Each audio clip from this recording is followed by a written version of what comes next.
What's up mga kasusunsa? May bago na naman po akong bike review ngayon. So, mountain bike po ito mga kasyklista. At saka, bago po pa tayo magsimula, don't forget to subscribe to my channel and also click the notification bell below para ma-notify din po kayo sa mga bago kong upcoming future videos dito sa channel ko. So guys, before po tayo magsimula, mag-intro pa muna tayo.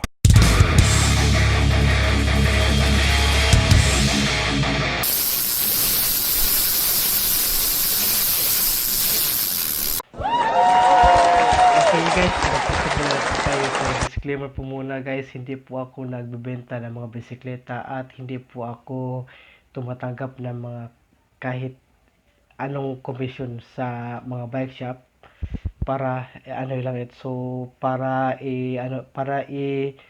i-bike review ko po ito. So ginawa ko lang ko po ito para mag-share po sa inyo sa mga bagong bike ngayon at saka sa mga bagong labas na mga bike accessories at iba-iba pa. So, magsisimula na po tayo. So, ito po palang mountain bike na ito ay 27.5 po siya na inches at saka yung brand pala niya ay Fox Eye. So, yeah, so ito po yung mga specs ng Fox Eye 27.5 na mountain bike. So, yung specs pala niya ay frame niya, alloy material, internal cabling, at saka yung fork naman niya ay preload suspension. So, group set niya, Sensa MX-7 3x7 yung speed niya. At saka yung brakes, naka-mechanical disc brakes na siya.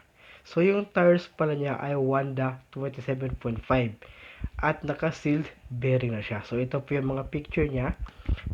So, nakikita nyo, yan po yung Fox Eye na 27.5 na mountain bike. So, only in Cebu lang pala to. At saka yung price pala niya ay discounted na.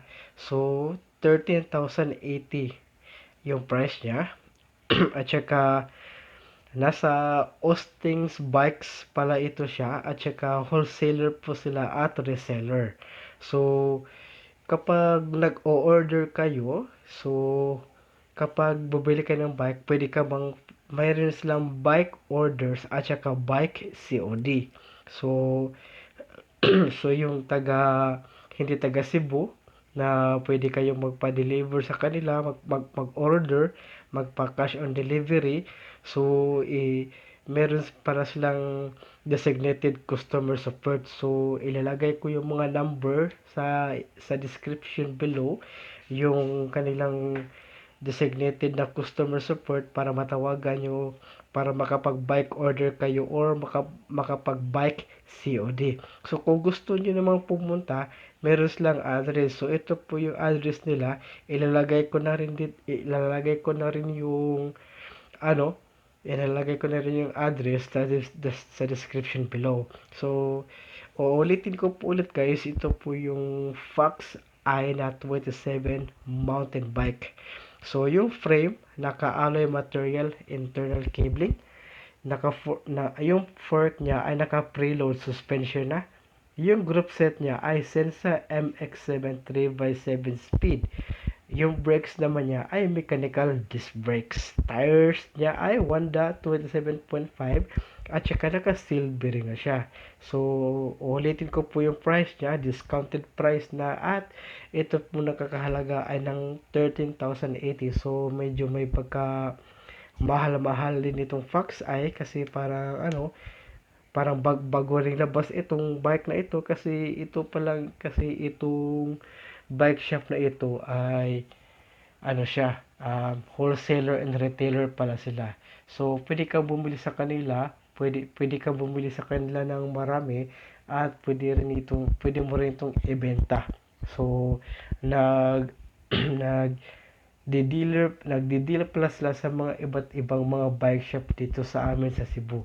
So, nakapag-deal sila sa mga malalapit na mga bike shop katulad ng Limbros Bike Shop doon sa Mandaue at saka meron pang ibang mga bike shop yung mga mga bike shop na nasa mall. So sa Park Mall meron siguro meron silang makapag ano sa Park Mall kasi meron yung bike shop doon. So maraming mga bike shop na i-deal para sa kanila kasi reseller din kasi sila. So once i-deal nila yung mga bike nila, i-resell naman doon sa bike na pinagdealan nila. So yun po yung kanilang ano bike shop. So meron silang ano to, meron silang sariling sariling ano tawag ba doon? Kalimutan ko eh. Sariling bike na ano talaga, karang manufacturer. Meron silang manufacturer sa mga bikes at saka doon ibibigay sa kanila. So ililink down ko na rin yung Facebook page nila para makita nyo kung paano nila kasi meron po sila mga bagong labas na mga bikes ulit galing pala sa kalimutan ko sa Hong Kong ba yun? So nakalimutan ko kasi international kasi galing yung mga bisikleta sa kanila eh. So puntahan nyo na lang at pwede nyo rin tawagan yung customer service nila at saka pwede ko rin at saka kung sabihin nyo na lang na ano ako po yung nag-recommend and nag-suggest na bumili sa kanilang bike shop kasi para may idea din kayo para may idea din sila na merong bike vlogger na nag-recommend nag-suggest na ano na dito kayo bumili kasi marami silang mga magagandang mga bikes mountain bikes, road bikes, hindi lang ganyan. So meron din silang mga iba't ibang klase ng mga bikes, yung mga Japanese bikes like Mamachari, meron din silang mga hindi ko alam kung meron ba silang mga electric bike, electric scooter, o EKS electric kick scooter at saka scooter.